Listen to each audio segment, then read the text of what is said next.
네, 안녕하십니까. 박 대표입니다. 네, 이번 방송은 카카오뱅크에 대해서 이야기해 보도록 하겠습니다. 영상 하단에 좋아요 한 번씩 누르시고 이야기 시작해 보도록 하겠습니다.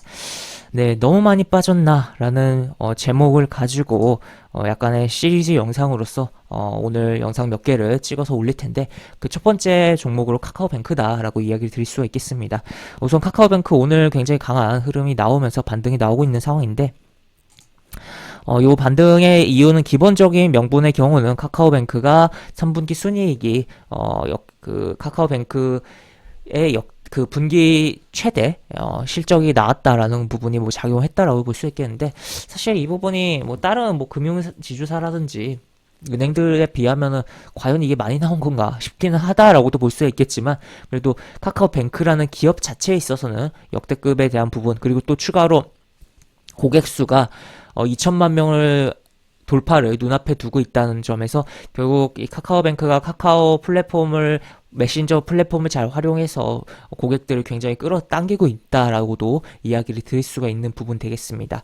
그래서 현재 이런 강 반등이 나오고 있는데, 다만 이러한 강반등은 결국에 저 실적에 대한 부분의 영향도 영향이지만 또 이 이면에는 이 실적을 보고서 이제는 수익 실현하자라는 관점이 좀 작용되면서 공매도의 매수로의 포지션 청산들이 분명히 발생하고 있는 거 아닌가라고도 표현을 해볼 수가 있겠고, 또 이 지금 시장에 결국 지수를 견인하는 데 있어서 코스피 200에 속한 종목 내지 뭐 초대형 주들을 건드려주는 게 당연히 지수를 관리하고 움직이는데 유리한 부분이잖아요. 메이저 세력이, 기관과 외국인들이.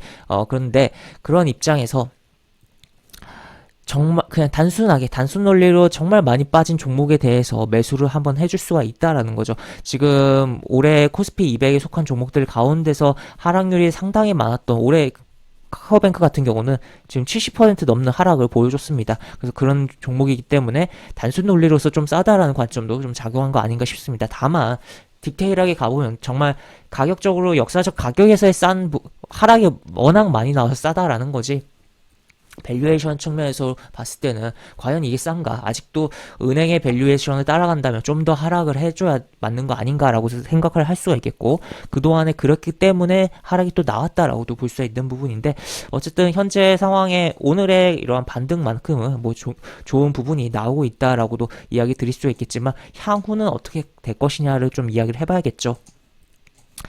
지금 제가 뭐 카카오뱅크 같은 경우 한 2달 전에, 그 다음에 카카오 자체도 한 3주 정도 전에 이야기하면서 결국에 다 카카오 그룹주 자체에 대해서 좀 부정적인 의견들을 다 드렸었는데, 실제로 그 이후에 다 하락이 있었죠.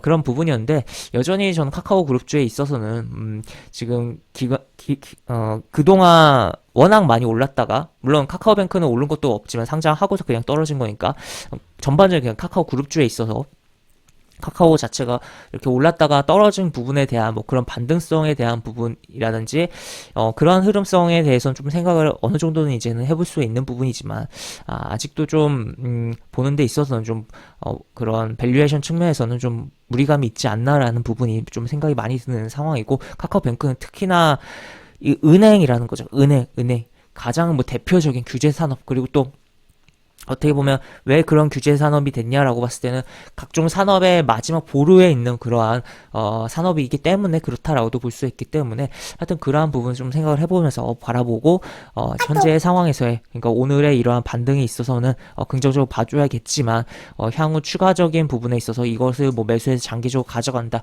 이런 관점으로 보기에는 무리감이 있다라고 저는 좀 생각을 합니다.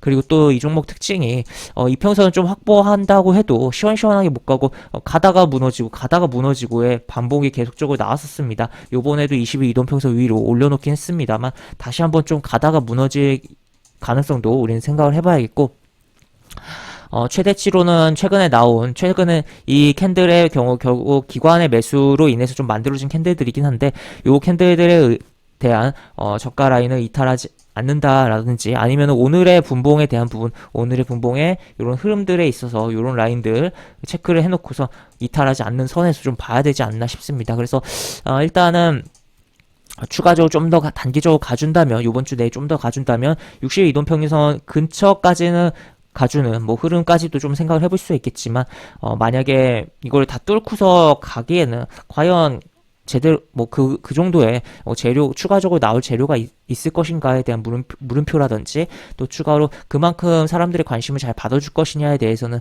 의문이 좀 제기가 되고 의문이 드는 뭐 그러한 부분도 있다라고도 볼 수 있겠습니다. 그래서 하여튼 기본적으로 코스피 200에 속한 종목 가운데 굉장히 올해 많이 70% 이상 하락을 해서 단순하게 상장 그런 종목들 목록들 가운데 또 이 카카오뱅크가 그동안에 걸어온 차트적인 흐름에 있어서의 하락은 많이 했기 때문에 싸다라는 느낌이 좀 받을 수 있고 또 공매도가 워낙 많았기 때문에 그 공매도가 수익 확정에 대한 욕구가 생길 수가 있었던 가운데서 실적이 나온 거였다라고도 볼 수 있겠지만 은행의 밸류에이션을 따라간다는 입장에서는 결국 아직도 비싸다는 절대적인 좀 관점을 보면서 결국에 두 가지 측면에서 그러니까 이 종목을 장기적으로 끌고 가기에는 무리성이 있고 다만 이러한 기술적인 테크닉적인 부분에서의 그런 공매도에 대한 뭐 부분이라든지 정말 수급적인 모멘텀적인 측면에서는 봤을 때는 조금의 여지는 있고 타이트하게 좀 대응하면서 봐야 될 필요성이 있다라고 볼 수 있겠습니다. 그래서 굉장히 이 종목을 바라보는 시각에 따라서 평가가 달라질 수 있고 그리고 또 결국에 트레이딩적인 뭐 이런 모멘텀을 가지고 트레이딩적인 것을 볼 때라도 결국에 이제 그렇게 뭐 확 메리트가 있는 상황이다라고 저는 생각을 하진 않습니다만 물론 오늘 같은 경우 굉장히 메리트가 있긴 했어요. 하지만 추가적으로 움직임이 과연 워낙 이제 한번 움직여 놓고서 또 바로 다음날 개파락도 많이 나왔던 역사가 있는 그런 종목이다 보니까 또 이런 식으로 흐름도 나오기도 했었죠. 그러다 보니까 딱히 신뢰는 안 가는 뭐 그러한 상황이다라는 것도 이야기를 드리면서 영상을 좀 마무리해 보도록 하겠습니다. 그래서 이 종목에 있어서는 결국에 장기적으로 관점은 지향하시는 게 바람직하지 않나라고 이야기를 드리겠습니다. 이렇게 볼 수 있겠고 영상 하단에 보시면 설명과 댓글 부분에 동일한 링크가 들어갑니다. 이 링크 타고 들어오시면 제가 운영하는 무료 카톡방으로 입장하실 수 있고 입장하시면 여러가지 장주 시황 관련 코멘트 속보 관련된 부분 여러가지 부분들 또 무료 추천주에 대한 부분도 진행하는 부분이 있으니까 이 부분도 참고해 보시기 바랍니다. 이상 박 대표였습니다. 네, 감사합니다.